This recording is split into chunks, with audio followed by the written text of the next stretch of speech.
आदरणीय मेरा कमल गंगा फिल्म का दर्शकों, गंगा कमल का दर्शकों, आपको मेरा कोटि कोटि नमस्कार प्रणाम।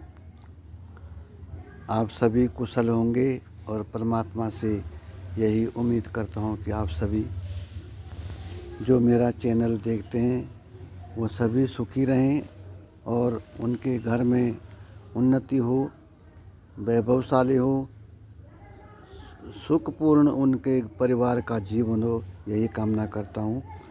तो दोस्तों, मैं थोड़ा सा कुछ आपके सम्मुख कुछ कहानियाँ रख रहा हूँ। तो एक जो हमारे गुरु महाराज जी कहानी कहते हैं कि आजकल इंसान कैसा हो गया है कि उसे कुछ अपने आगे का सोच विचार नहीं रह गया। भक्ति भाव सब खत्म हो चुकी है और श्रद्धा भाव खत्म और बुज़ुर्गों का आदर करना ख़त्म हो गया है, खान पान ख़त्म हो गया है, रहन सहन ख़त्म हो गया है, विदेशी लाणु विदेशी खाणु है गया ही। और संस्कृति, हमारी संस्कृति जो गढ़वाल की संस्कृति थी कहते हैं दिन प्रतिदिन भूलते जाने लग्या च, वो ख़त्म होने लगी च।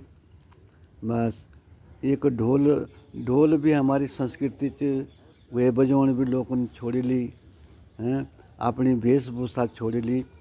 तो एक कहानी मैं आपके सामने रख रहा हूँ कि राजा जो सम्राट बीरबल जो बादशाह थे, बीरबल जो मंत्री नवरत्नों में अकबर के दरबार में बीरबल रहते थे। तो राजा ने बादशाह ने कहा कि बीरबल, मुझे 3 किस्म के आदमी ले आओ। उन्होंने कहा ठीक है जहाँ पना, थोड़ा समय वक्त दो मुझे। तो 2-4 दिन का मोहलत दी गई कि बादशाह ने कहा कि ऐसे व्यक्ति लाओ जो अब के, तब के और अब के न तब के हों। 3 वैरायटी के लोग चाहिए। तो बीरबल ने जो है वो ढूंढ के ला गया। जब दरबार में हाजिर हुआ तो बादशाह ने कहा कहो बीरबल, ले आए? बोले जी मैं जहाँ पना ले आया हूँ, ये है खड़े। बोले बोलो अब के कौन है? तो उन्होंने अब के जो है साधु संतों को, ऋषि मुनियों को खड़ा कर दिया।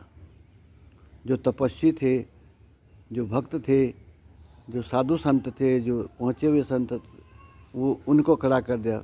बोले ये है महाराज जी अब के। बोले कैसे, समझाओ? बोले महाराज जी ये अभी तप कर रहे हैं लोग, इस समय ये संत महात्मा बने हैं और ये भगवान का स्मरण करते हुए उस तपस्या को प्राप्त कर रहे हैं, उस परमेश्वर को प्राप्त करने की चेष्टा कर रहे हैं। तो ये हैं साधु संत, ये अब के हैं। बोला ठीक है, ये भी बात सही। तो बोलो तब के? बोले तब के?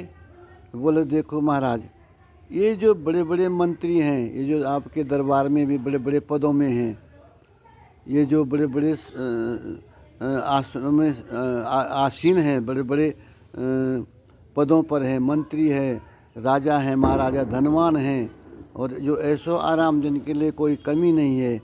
तो ये तबके हैं ये। इन्होंने बोला कैसे हैं तबके?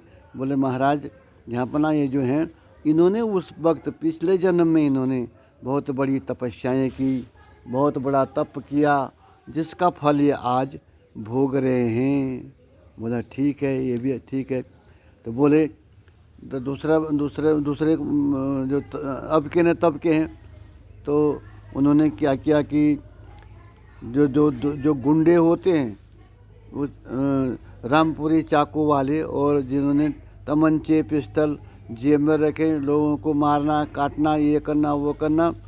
तो बोले महाराज जी ये है। बोले ये तो तुमने कौन से खड़े कर दिए, चाकू छुरी वाले, बंदूक बर्छी वाले? बोले महाराज ये वो हैं जो ये न अब के हैं न तब के, न इनको इस जन्म की सुध है न उस जन्म की सुध है। तो ये हैं अब के और तब के। इस प्रकार से बीरबल ने बादशाह को समझाया। तो एक ये छोटी कहानी आपके सामने रखा।